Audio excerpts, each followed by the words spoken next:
welcome to another episode of Stuck in My Mind podcast. I am your host, Wize, and my guest today is a world-renowned life coach, best-selling author, and one of the leading experts on fear in the world. She's a two-time Emmy winner, former head life coach on NBC's Starting Over, and the first life coach ever to change lives on television.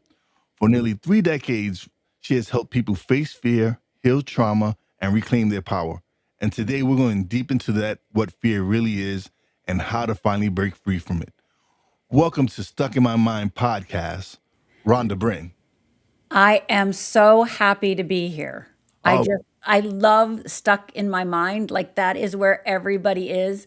It couldn't be a more perfect title, right? It's the thing that we all are when we are stuck in fear. We are stuck in our minds, and it just goes over and over and over.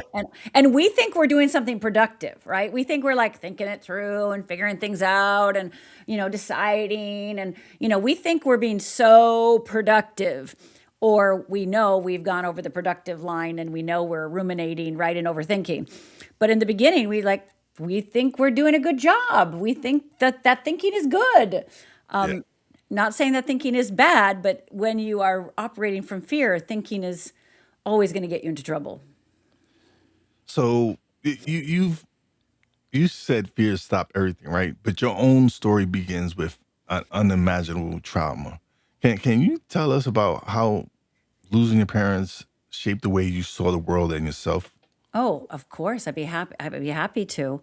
And I mean that not because I'm going to tell a sad story, but because it really did. When tragic, horrible, horrific things happen, and I mean it's cliche to say this, but you'll see how it really informed everything I do today. So what you're asking me about is the worst day of my life, and I believe that the worst day of our lives have a seed of our destiny inside it. It's like a little seed, right? And that worst day is creating that hard shell and creating that trauma and creating that upset, right? But inside of that seed is our piece of our destiny. And I was 14 years old, and I grew up in a little tiny town in Upper Michigan, 360 inches of snow a year. 2 restaurants, Douglas House Buffet Hotel and Big Boy. That was it. We didn't have McDonald's. We didn't have anything fancy. We just had the 2 restaurants. And my parents had recently separated, and it was Father's Day. And my father was coming over to take us all out to brunch, which was a big deal because 3 girls, 2 parents, that's 5 people. We didn't go out to eat. We got a pizza maybe, I don't remember, like twice a year maybe. I mean, it was just too much money, right? And so it was a big deal. So my mother was getting all dressed up in her room. She's putting off her beehive hairdo and her blue eyeshadow and putting on a rose lipstick. And I'm up there. I'm in her bedroom, staring at her, getting ready. And my dad comes in the back door. Come on, girls, let's go, let's go. My 2 sisters are fighting it out in our 1 bathroom. Our house is about 800 square feet. And me and my mom start walking out to the back door to get in the car to go to brunch. My sisters are still fighting it out in the bathroom. And as we start walking out, my father notices it's starting to rain. And so he says he has to get his coat from the car. Now, this coat was a tan Naugahyde leisure suit coat. And if you remember, if you were ever around in the 80s and 70s, 80s, Naugahyde, just FYI for the younger people, is fake leather, but it was really hot back then. So my father was grabbing his keys and opening up the trunk. And out of the corner of my eye, I noticed that he did not grab a coat, but he grabbed a gun and he started yelling at my mother, "You made me do this. You made me do this." And he fires. And I start screaming, "Dad, what are you doing? Stop, Dad, what are you doing?" And he cocks the gun again and he points it at me. And I 100% believed I was next. And my father looks at me, the gun between us, and I blink and he blinks and I blink and he blinks. It's like time stood still for a second. And then my mother looks up and realizes there's a gun in my face, and she cries out, "No, don't." And my father, realizing my mother's still alive, takes that bullet intended for me and shoots my mother a second time. And that second bullet goes through my mother's abdomen, out her back, lands in the car horn, and for the next 20 minutes, all we heard was, and then my father cocks the gun a third time, puts the gun to his head, and fires. So in a matter of 2 minutes, I was a sole witness of watching my father murder my mother and commit suicide in front of me. Now, I don't know how other people would respond, but this is how I responded. It was my fault. right? It was my fault because I was the only one there that could have changed it. I didn't jump in front of the gun. I didn't kick his shins, right? I didn't jump in front of my mother. I did nothing heroic. And that moment, that day, basically I split into two, the outside Rhonda and the inside Rhonda. The outside Rhonda is, I'm fine. No, I'm fine. I'm good. Fine. I'm just good. Fine. I'm fine. I'm fine. I'm fine. The inside Rhonda, guilt, shame, and oh, by the way, when you watch your mother die and you don't do anything, you don't get to be happy again. That's off the table. That is off the table. So for the next 20 years, I lived in this world of, on one hand, being a straight A student, getting a scholarship to college. So in the external world, I'm fine, I'm fine. But in the internal world, I'd started drinking. I became an alcoholic. I tried to kill myself 3 times. I got 3 DUIs. And the whole time while I was DUIing and suiciding and drinking, I was also going to workshops, going to therapy, reading books. I was trying to save myself. I was trying to do anything I could to help myself to get through this. And so I was living in this paradox. In one minute, I was trying to die, and the next minute, I was doing everything I could to live. And it was that third suicide attempt that I realized something. I realized I'm not very good at killing myself, not skilled at it. And by the way, when you do try to kill yourself 3 times, they do put you in a psychiatric ward for evaluation. And I'm in the hospital psych ward. And after, 2, 3, 4 days, they let me go. I'm deemed not crazy. Go to my little studio apartment and realize that everything I've done, all the therapy, all the workshops, all the, classes, all the books, I had a lot of knowledge. We were talking about that thinking earlier. I had a lot of knowledge, right? But I did not know how to apply it to my life. I did not know how to turn that knowledge into action. I did not know how to start shifting my life. And I remember that day sitting in my little studio apartment realizing I have to start over. Like I literally have to start all over. And I asked myself, what do kindergartners do? Well, kindergartners get gold stars and a calendar. So I literally went down to the store, got a calendar and gold stars. And for the next 30 days, and by the way, I still have this calendar. It's in my office right now. I'm just so proud of it. But for the next 30 days, I gave myself a gold star anytime I did anything, any little tiny movement forward. I mean, if I drank but didn't get drunk, gold star, got angry and didn't break anything, yay me, gold star, right? I'm talking anything. So we're not talking about evolved choices like, I meditated for an hour. No, we're not there yet. But anything, any shift of mind, any shift in behavior, no matter how small, no matter how long, little it lasted, I gave myself a gold star. And at the end of the 30 days, I had a calendar, shockingly, filled with gold stars. And that was what made me realize that I had hope. But more importantly, it realized that I could do something different. And it was also the beginning of the unfoldment of recognizing that what was really holding me back all those years, unbeknownst to me, and I still didn't know it fully, like I'm talking about, I realized it in that moment, but it took me a few more years to really unfold. But really the thing that was holding me back all those years, why my father killed my mother, why my mother stayed with my father for all those years, why I didn't, try to intervene, why I drank, why I did DUIs, why I got suicidal, had suicidal tendencies, is because I was scared shitless. I was afraid. And I had no relationship to fear. I mean, I grew up in Upper Michigan, like I said, and I'm Finnish. I'm 100% Finnish. And what you mean, if you ever know anything about Finns, like they don't feel, right? They don't feel, they don't talk about their feelings. They're stoic. They don't talk, right? So I grew up in an environment where fear it wasn't even a concept. If you would have asked me the day my father killed my mother and asked me if I was afraid, I would have said no. I would have said no. If you would have asked me if I was afraid after I tried to kill myself, I would have said no. Because I had no relationship to fear one bit.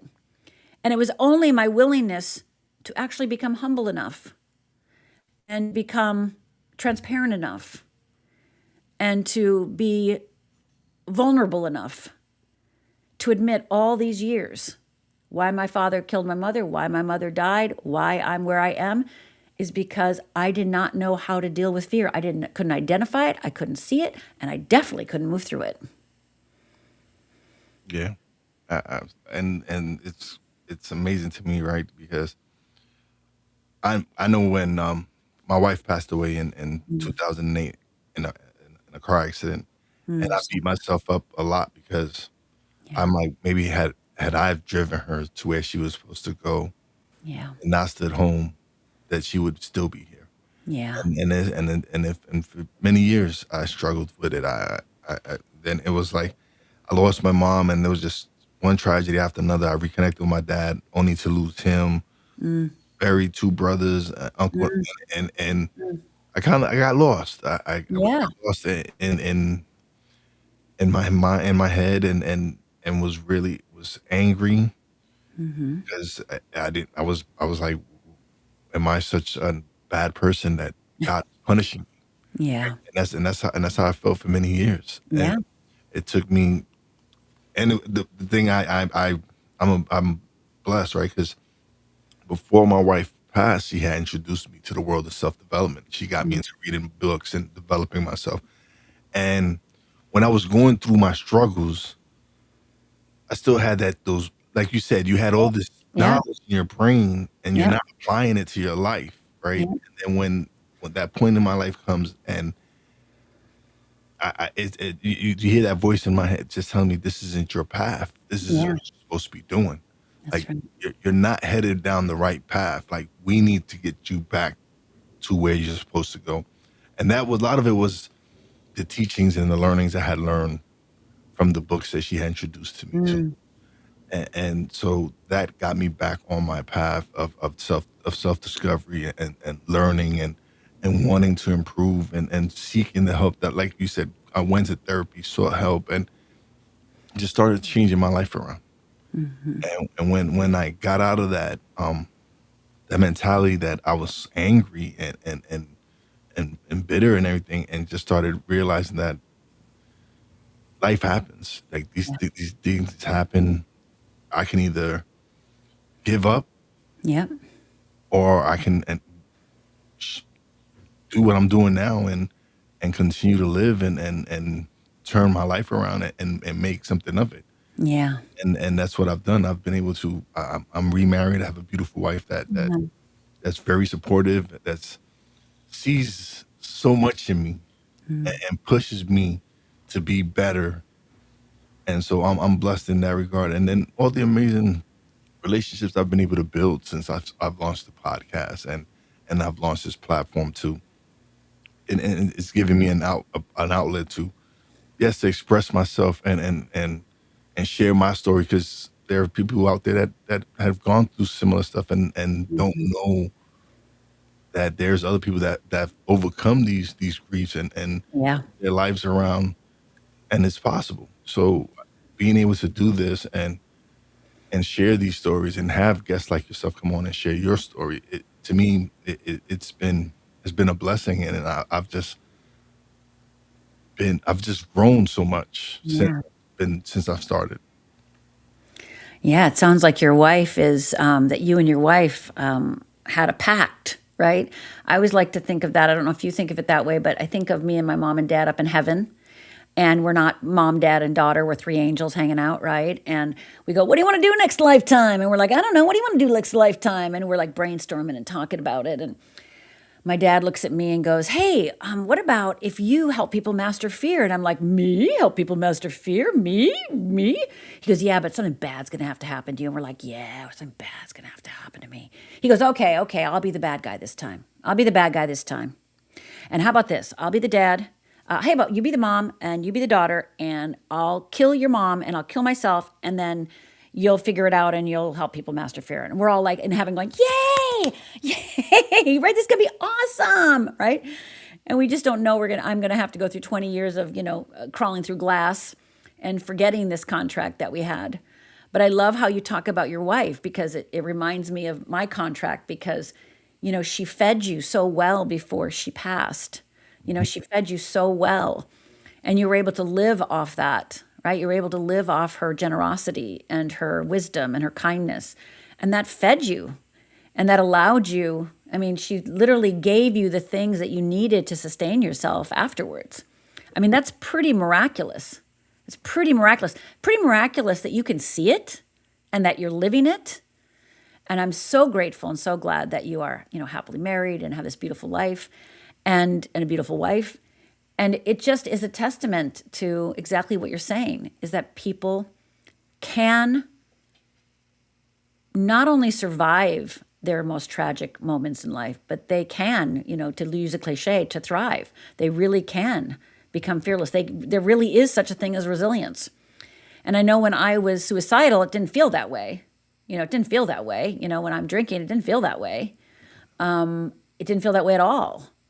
And I remember when I started waking up, like you, self-help books and different things. And I just started, one of my big thing was getting sober. And when I started getting sober and reading, there was a book called Sober Living, a little yellow cover. And it had like grandiose behavior and, boundaries and all these things that I'd like read about and probably went to a workshop or two. But now that I was sober, I could actually see myself and understand it instead of pushing it away. I always say that without sobriety, I definitely wouldn't be who I am today. And that book, I just remember, it's this little tiny paragraphs. And I would read it and I'd be like, oh my God, I think that's me. I think that's me. And just the humility and the humiliation I felt and the embarrassment and everything I felt while I was going through that first year of sobriety. That to me is one of my most courageous times because I was willing to feel those feelings. And most people, that's where they get stopped. They don't want to feel the pain of grief. They don't want to feel the pain of forgiveness. They don't want to feel the pain of, getting over. And they definitely don't want to move on because then somehow, just like me, I couldn't be happy for 20 years because God forbid, like you felt guilty, right? I felt guilty. God forbid we're happy.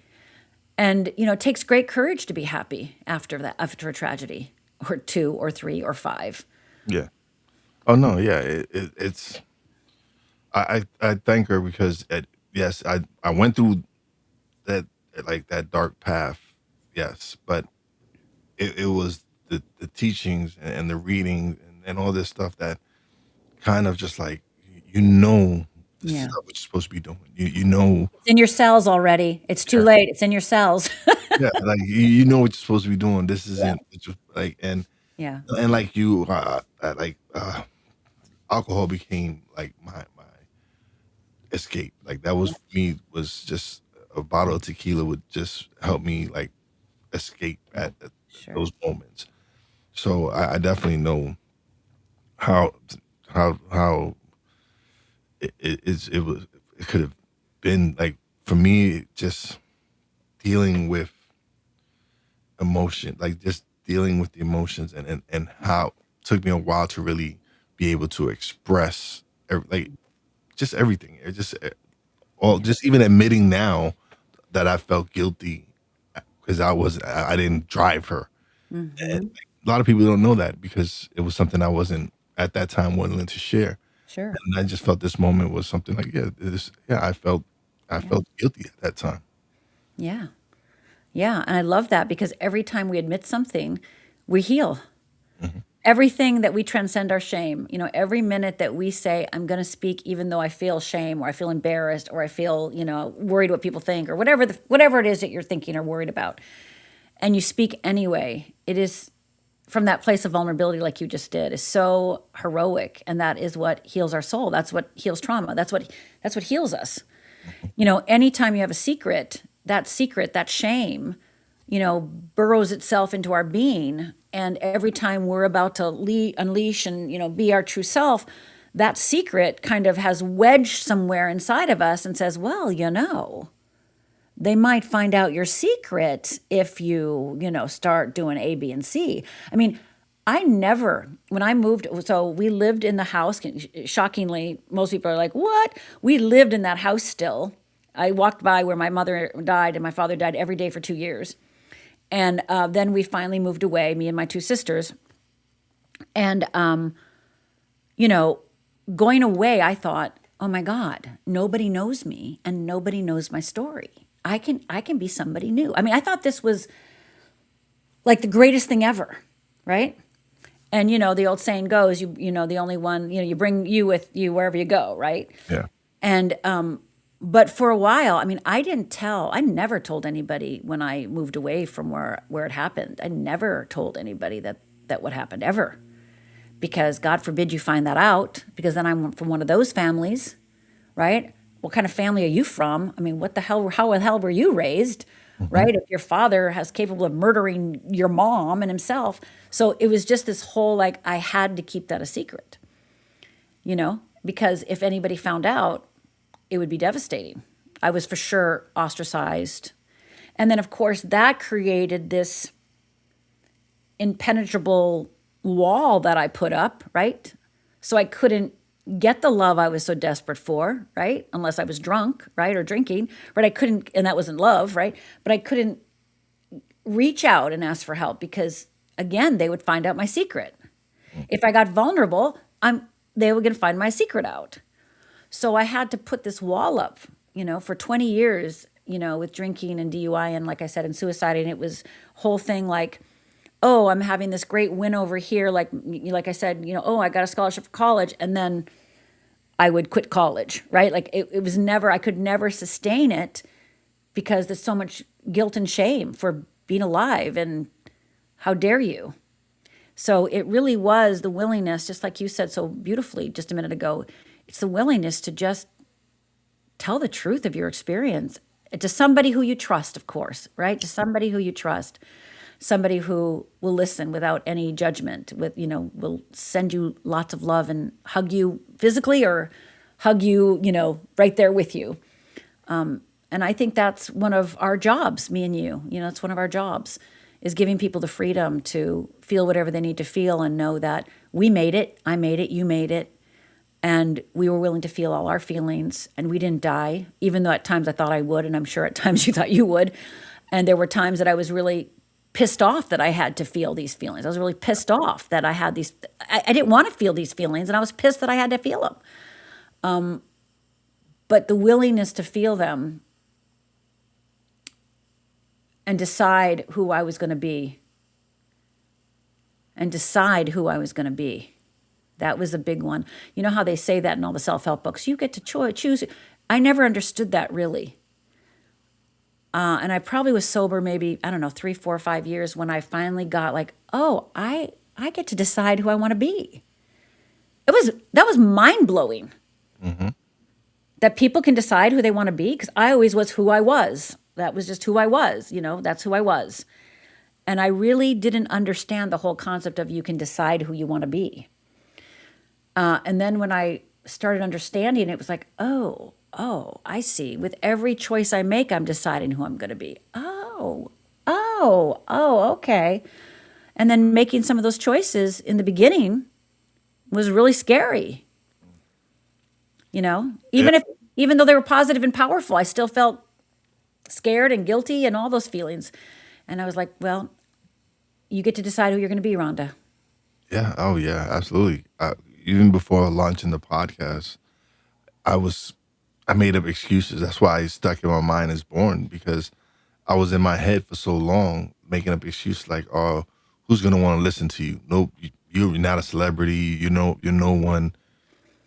Who's gonna want to listen to your podcast, listen to you speak? You sound like you sound horrible, whatever. Like in my own head, like Yeah.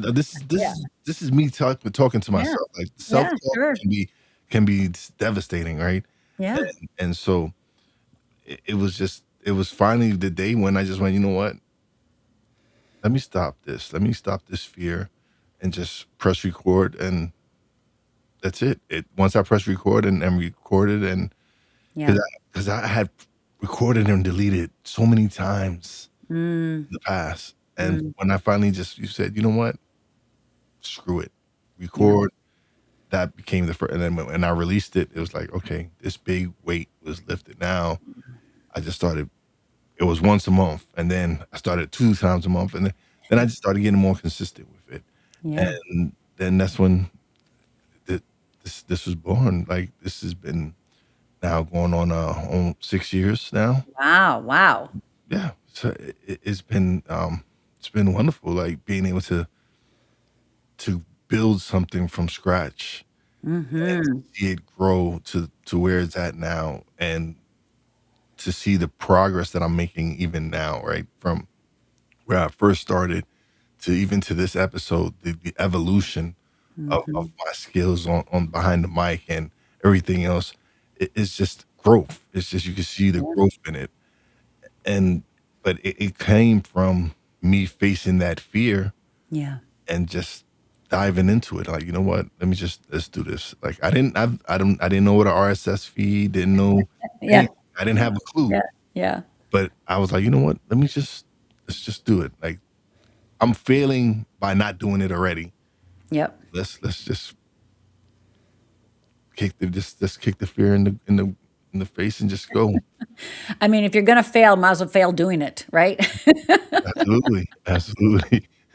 Yeah. So Well, your level of honesty and truthfulness is disarming and really captivating. So I can totally get why you are successful, because there's not many people that really share their heart like you do. So I really appreciate it. and that stems right from all the loss, right? All the and just the support that like just the support from my friends and family and everything. Even when I was going through what I was going through, I still had people still caring and wanting me to do better. Hmm. But it taught me, right? It was something like life is just so precious, and I just want to make sure that when I do communicate with someone and I do have a conversation with someone, that I'm just me. I just want them. I want them to get to know me, Yeah. and at the same time, I want to get to know them. And so for me, it's just I just welcome people with just nothing but love, and all my everybody that I have on my show. I truly just want to know about them, and Hmm. just so it's easy for me to just let them be and let them talk. Hmm. Well, thank you. Thank you. So you have a saying, right? You say fear is fear. Fear is fear is fear. That's What right. do you mean by that? Well, I'm gonna say it. I'm gonna come back to it. I'm gonna say this other thing, and then I'm gonna come back to that. All right, Okay. yeah. There is nothing wrong with you. It's just fear. There's nothing wrong with you. It's just fear. And if I could sprinkle dust on the world and have that pierce everyone's heart and that wall that they have up, and really understand that there is actually nothing wrong with them, it is literally just fear tricking them, Hmm. then compassion would come forth, vulnerability would come forth, love would come forth, courage would come forth, etc. And so my main message always is, there's nothing wrong with you. It's just fear. And I want you and me and everyone to live the life their soul intended. So fear is just fear is just fear. It's just like water is just water is just water. Love is just love. It's literally an emotion, i.e., a even more of an emotion. It's more like a system, because I've created a system around it, because we all talk about fear, right? The movies, what do? We go and you see Bruce Willis in Die Hard, and he goes, "Fear is not going to get me today." In the Bible, do not be afraid. So we go and see a motivational speaker. We read books, and they always talk about fear. They always say, "Don't be afraid. Here, do this." But just like when I read those books, 30 years ago, 40 years ago, I would read these books all about fear. Like I think of Feel the Fear and Do It Anyway, which of course is a classic. And I remember reading that book and going, but I can't do it anyway. Like I don't know how to do it anyway. I don't know how to do it. Like I get what you're saying. I get the Feel the Fear, do it anyway, but I can't get myself to do it anyway. And so when I started to recognize fear for what it is, I started opening myself up to the insights and the ahas from my students, from my clients, starting to realize that I was actually witnessing a system in play.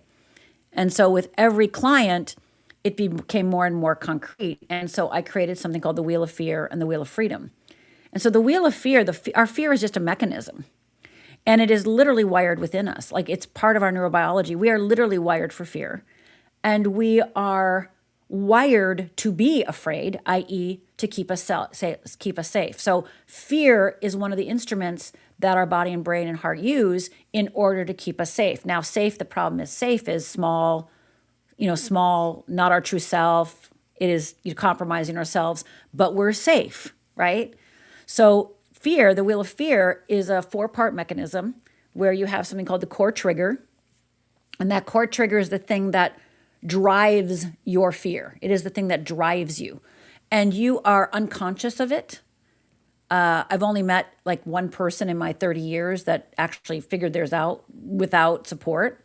And I have created a quiz, which I'll tell you in just a bit about. But there's something that drives you. And people come to me all the time like, oh, I know what I'm afraid of. I'm afraid of rejection, or, oh, I'm afraid of not being good enough, or, I'm afraid of this or failure. And I'm like, that's nice. That's nice. That's the fear will let you play with, right? If you're saying, well, I'm afraid of failure, it's like, yeah, the fact that you can say it tells me it's not your core trigger. It's not the thing that is literally driving you in the moments of your life. Now, we have something called the Wheel of Fear and something called the Wheel of Freedom. And I just want to make sure I say this, that the Wheel of Fear comes upon us when we're about to take a risk, right? When we are moving into the unknown, when we are moving into uncertainty. We also have what I said a minute ago, the Wheel of Freedom. And everybody here has experienced their Wheel of Freedom. It is when they're in the flow. It is when life is good. We know who we are. We're comfortable in our skin. We're living our purpose. Like we've all felt the Wheel of Freedom. But what I've discovered, Wize, is that people don't know how to get back to their Wheel of Freedom when they're in their Wheel of Fear. When they're stuck on that cycle of overthinking, that feeling of procrastination, that feeling of people pleasing, that disappointment, that bitterness, that anger, that resentment, et cetera, et cetera. And I could give you a little quiz if you want. When they're stuck in that place, what they do and what we've been trained to do is actually blame ourselves, right? I'm weak. I'm stupid. I should know better. Why aren't I getting this? What's my problem? And we blame ourselves. And that allows fear to keep tricking us and keep that fear in place. If we were able to kind of take it and go like, well, that's not me, right? That's something that's come upon me to keep me safe. It's not me, because your real nature, your true nature would be fearless and courageous and loving and, humble. And, that's who you really are at your core. When you're in the flow, you're all those things. You're kind, you're courageous, right? Yeah. It's when we're in fear that we compromise ourselves, that we're bitter and angry and disappointed and judgmental, right? And so what I help people do is, one, identify their core trigger that actually is the thing that runs the whole gamut, runs your whole process. And once you understand your core trigger, you're going to be able to see it faster. And when you can see it faster, you can actually get over to your Wheel of Freedom faster. And if you don't mind, I will give that quiz if we have time for me to give a little quiz, because this is one of the first places that I suggest people start.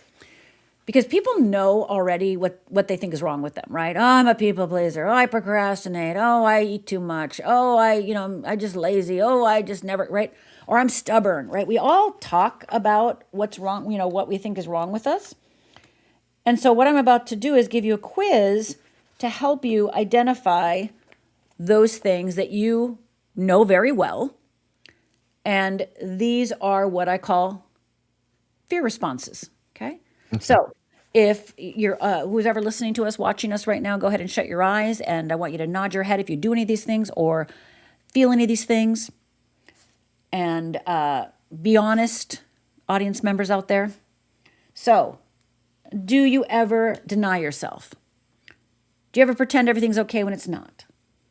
Do you ever hide out? Do you ever whine? How about settle? Do you ever compare yourself? What about secretly manipulate? What about get defensive? Judge? What about complain? Procrastinate? Do you ever worry, struggle, try to control?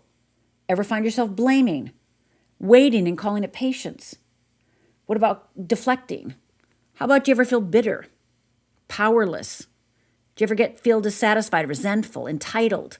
Do you ever feel guilty, disappointed, Are you a perfectionist, a people pleaser? Do you ever feel overwhelmed? What about irritated, like now, me reading these words out loud? What about ignored? Do you ever feel ignored? Self-pity, get into annoyed? Do you ever feel like a victim? So go ahead and open your eyes. And I did not even read them all, by the way. Go ahead and open your eyes, everyone. And are you willing to share how many you got? Oh, I Percentage. What a percentage? You have I 90%, would 80%, I would 100%? probably say 90, 92% around there. Perfect. I There was love it. there's a couple of ones that I know yeah, I'm not some of those, but for the Mhm. most part, a lot of them I was nodding my head, yes. Yeah. Well, whenever I talk to an audience, I don't care if it's 1,000 people, 100 people, or a private client, most people have around 90 to 95%. Yeah. And so this is what I call the language of fear. When you are disappointed, there is a fear underneath that. When you get overwhelmed, there is a fear underneath that. If you procrastinate, there's a fear underneath that. You wouldn't procrastinate if you didn't have a fear underneath that. You wouldn't be a people pleaser if you didn't have a fear driving that. So everybody looks at these behaviors, what I call, like I said, fear responses, and they think, I should know better. I shouldn't people please. I really got to get off my butt. What's wrong with me, right? Complaining, oh, I'm really a horrible person. I shouldn't complain like that. Oh, I'm just being so judgmental, right? So we spend our time putting ourselves down, thinking that shame, thinking that beat ourselves up is going to shift our behavior, is going to change us, which in fact, it only solidifies fear more. Mhm. It only gives fear more reign over your life. Uh, So the first thing that I ask my clients to do is actually start keeping track of these fear responses in your daily life. And instead of beating yourself up and blaming yourself, just to simply start saying, that's a fear response. That's a fear response. Just relabeling them, reframing them, seeing them, naming them properly will start creating space between you and it so that that space creates an opening for you to change your mind, for you to have new responses, to have new reactions, new way of seeing the world.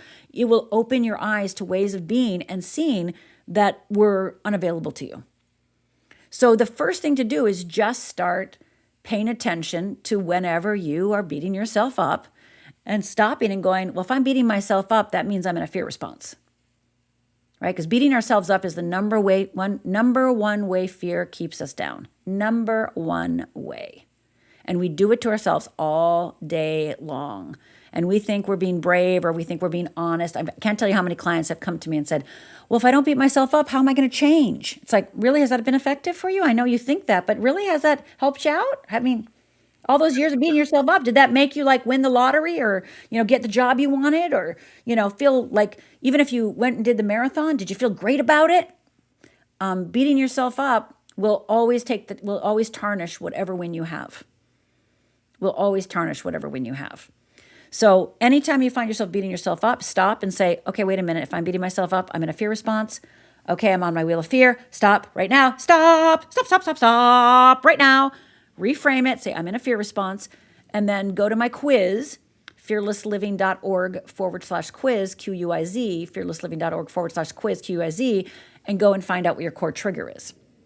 And once you start understanding what drives it, and by the way, when you get your core trigger, most likely you won't believe it. You'll be like, no, that's not my core trigger. That's Rhonda's, this quiz is stupid, right? Because that's how good it is at hiding from you. But choose to believe me. Just choose to believe me for 30 days, 60 days. Just choose to believe me. Like, what if I'm right? And then the next time you complain, get irritated, procrastinate, overwhelmed, beat yourself up, stop and go, wait a minute. Rhonda said I had a core trigger of incompetent. Okay, am I feeling like somebody thinks I'm incompetent or I could be perceived as incompetent? Or wait a minute, is incompetent like, am I wearing a t-shirt called incompetent? Like what's going on? And I guarantee you, more and more you will see how it is the thing that drives all of your unconscious behavior. Wow. So can you explain the dark night of the soul and how people misinterpret it? Yeah, I'd love to talk about the dark night of the soul.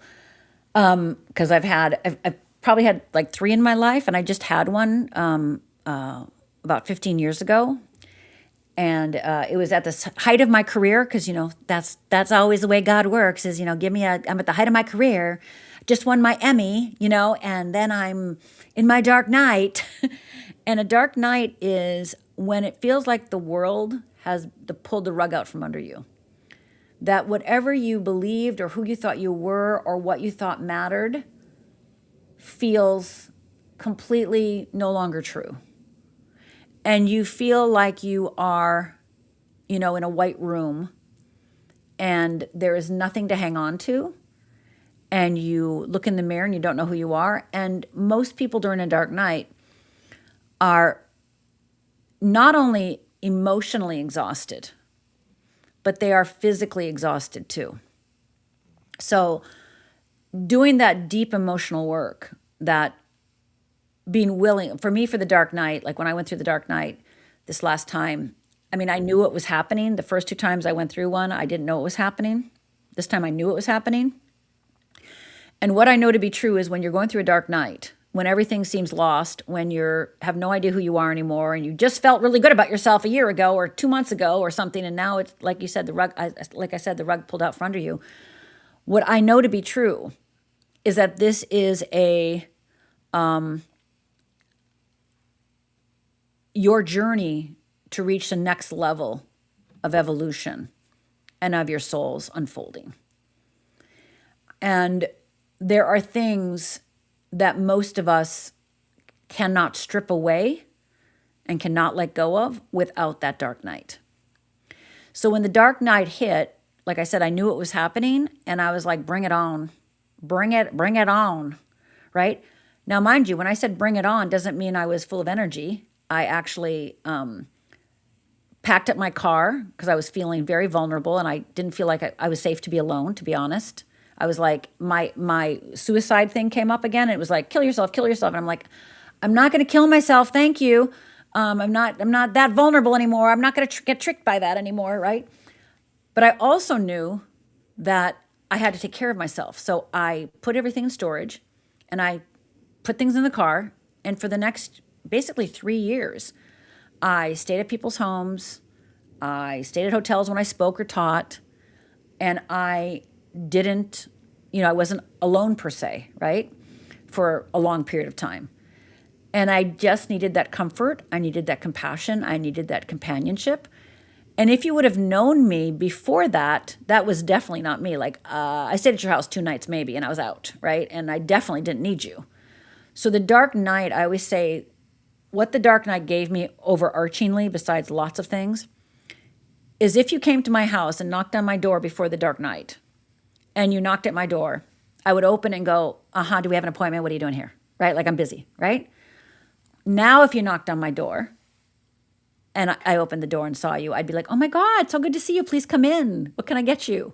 Right? Like the human, even though I thought I was this loving and human focused and compassionate person before, I had no idea the capacity that I was capable of. And I still have a lot of work. I still have a long path ahead of me for that compassion and love. But now, as my coaches tell me, I am softer. I'm a better leader and softer in the process. So that's what the dark night gave me. And I willingly went there because I knew it was going to give me something amazing. And it did. Awesome. So what does true fearlessness actually look like in everyday life?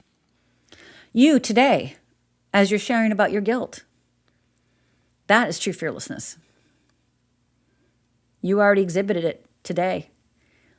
When you are, I'm not saying you felt this way, but when people are, when I am, when you are nervous, overwhelmed, apprehensive, and we know we're going to start that podcast, right? And we're just going to start it, even though we feel dumb and we feel inadequate and we feel like we're the stupidest person in the world and who do we think we are? But we're going to press the button anyway and do it. Mm-hmm. That act is pure fearlessness. So it's any time you choose to follow the truth of who you are and not listen to what everyone tells you who you are or what you should do or what society says. It's literally getting to know the still small voice, right? The inner voice, the intuition, what I call the wheel of freedom, who you really are at your core, and making that your guide and friend. Because to live from that place of your true nature is warrior stuff. Because anytime that you compromise yourself, you're highly aware you're doing it, right? You probably can't fool yourself anymore. Wize, you can't fool yourself anymore, when you're withholding. I know when I'm withholding. I know when I'm, too scared to say something or too nervous to do something, right?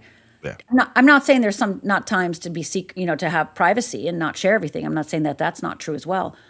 But we know the difference, right? Most people know the difference. Most people know the difference between this is privacy versus I'm calling it privacy because I don't want to tell you because I'm freaking out, right? So it's, can you take action, or can you, crawl even? Like when I was going through my dark night, I was crawling.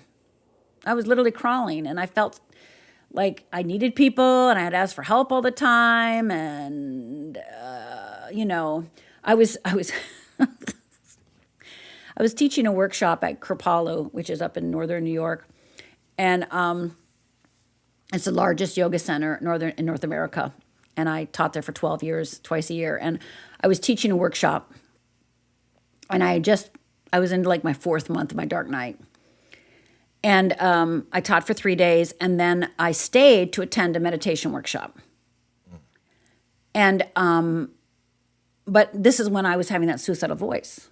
And I was teaching, right? And I went up to the instructor of the meditation retreat, very famous meditation teacher, and was like, "Oh, hello, I just want you to know that I'm suicidal." And I mean, as a teacher, I know how that sounds. I'm sure he's like, "Holy crap, I've got a wacko here," right? But I knew that I had to tell him in order to be held accountable. And I said to him, like, "Look, I'm not going to do it, but I just need to be honest and tell you the truth of what's going on inside me, because I'm going through a dark night, and I need you to know who's in the room, And, obviously did the appropriate thing. He's a master. He gave me to his assistant, who checked on me every day, et cetera. But, that was, I just got done teaching. I taught, right? I ended up, I finished teaching Sunday at noon, and Sunday at 5 p.m., I'm in his workshop telling him I'm suicidal. Like, to me, that's a fearless act. I didn't allow, in the past, I would have never done that because it would have been shameful, or, he might have known who I was, or, other people in the room might have known who I was, right? But it was like, no, I'm going to save myself here. Yeah, definitely. So for someone listening who feels stuck but can't name why, where should they begin? Really, I will tell you that the fear responses are going to be one of your number one ways, because part of being stuck is you don't know where you are, right? Like, why am I stuck? Why am I stuck? Why am I stuck? Why am I stuck? Well, you're stuck because you're afraid and you can't see it. So if you're able to start just naming your fear responses, giving yourself some space between you and it, instead of saying, I'm stuck, I'm stuck, I'm stuck, I'm stuck, why don't you change it to, I'm afraid, I'm afraid, I'm afraid, I'm afraid? Why don't you start saying, I'm afraid, and then get some truth out, right? I can't tell you, because that's the number one thing people come up to me when I'm doing a speaking event or book signing. They'll say, I'm just really stuck. I can't get unstuck. And, I have 2 answers for that, by the way. One is, you're afraid, right? What are you afraid of? And 2, people sometimes interpret a dark night or a passage on their journey as stuck when they're literally just going through a tunnel. And so if you can, again, reframe it, instead saying I'm stuck, instead saying I'm going through a tunnel, I'm going through some sort of transformation. I don't know what this is, but it's hell, or I hate it, or whatever, but not name it the stuckness. it will have less power over you. When I was going through my dark night, I stopped at a friend of mine's house, one of the houses I stayed at for a few days, and her husband's a therapist. And so we're, having a chat when I get there. And he goes, "Oh, so tell me why you're stuck. What's behind your stuckness?" And I looked at him straight in the eye and go, "I'm not stuck." And I mean, his jaw dropped to the ground because, of course, here I am driving around in my car. you know, you know, I was just on TV and just wrote 4 books. It looks pretty stuck to him. But I didn't feel stuck. I knew what was happening to me. So when we're not moving at the speed of our expectations, right? When we're not moving at the speed of our expectations, we call that stuck. But we have to be able to live fully and completely and happily, whether we're at first gear, second gear, third gear, fourth gear, overdrive, right? We have to be able to be at peace and with who we are at all those gears. And so for those 3 years, I mean, the 10 years before those 3 years on my dark night, like I said, I was on TV every day. I wrote 4 books. I mean, I did international tours, right? Like I was on fire. And then I just stopped, right? I just stopped. And so I think just reframing, starting to reframe, again, calling those fear responses, that beating yourself up as a fear response instead of calling it beat up. And then asking yourself, well, what if this isn't stuck? What if this is, I am going through a transformation. I'm going through a tunnel to move to the other side of something that I can't even imagine. But this is part and parcel of that. It's literally, are you looking through the eyes of fear or looking through the eyes of freedom? Because you can look at anything in your life through either lens, and you're fully in charge of which one you're looking through. And when you're looking through the wheel of freedom and you're on your wheel of freedom, you can still be feeling stuck, i.e., but you know that it's not bad. It's a different framing. It's a completely different way of seeing it, right? Yeah. And when you're on your wheel of fear, it feels like hell. And you're disappointed. And you're upset. And you're pissed off. And you're, depressed. So it's all in which lens you're looking through. Awesome, man. Oh, this has been a great interview. I love this conversation. But we've come to the part of the show where you're going to get the spotlight. You get to plug away, let everybody know where they can find you, your website, everything. But thank you so much. This has been wonderful. I've had a great time speaking with you, and thank you for allowing me to kind of let that out, let that out right there. And like I said, it wasn't something. That's the first time I had ever shared the fact that I felt guilty, and being able to let that out and express it. Thank you. Oh, my pleasure. And it was a divine meeting today, me and you, a divine meeting. And so where people can find me is fearlessliving.org is my website. Fearlessliving.org is my website. But really what I want you to do is go take the fear quiz. So go to fearlessliving.org/quiz, Q-U-I-Z. Go to fearlessliving.org/quiz, Q-U-I-Z. And it's 9 questions. It's going to take you 2 minutes. Don't fret over it. Don't overthink it. Just read the answers and pick. Just be as fast as you can. Don't overthink it. Just go to fearlessliving.org/quiz and discover what your core trigger is. And that's going to set you on the journey to start discovering more and more about yourself so that you can set yourself free. And of course, in social media, you can find me anywhere with Rhonda Britten, RHONDA BRITTEN. And remember what I said earlier, there's nothing wrong with you. There's nothing wrong with you. There's nothing wrong with you. There's nothing wrong with you. It's just fear. Awesome. Thank you so much. Don't leave just yet. Let me close out the show and we'll chat a little bit off the air, but thank you so much. You've been a wonderful guest. I've really enjoyed it. And again, thank you for allowing me to express that. I really am. Thank you. You're welcome. Thank you. All right, everybody. Another great episode is in the books. That was really a great episode. If fear has been running your decisions, your relationships, or your life, please go explore Rhonda's work through Fearless Living and Fearless Living Institute. All the links are going to be in the show notes. And if this episode spoke to you, share it. Someone you know is stuck in fear and doesn't know how to say it out loud. So please help them say it out loud. And if you haven't subscribed, please do share, like. You know how your boy Wize does it? Peace out.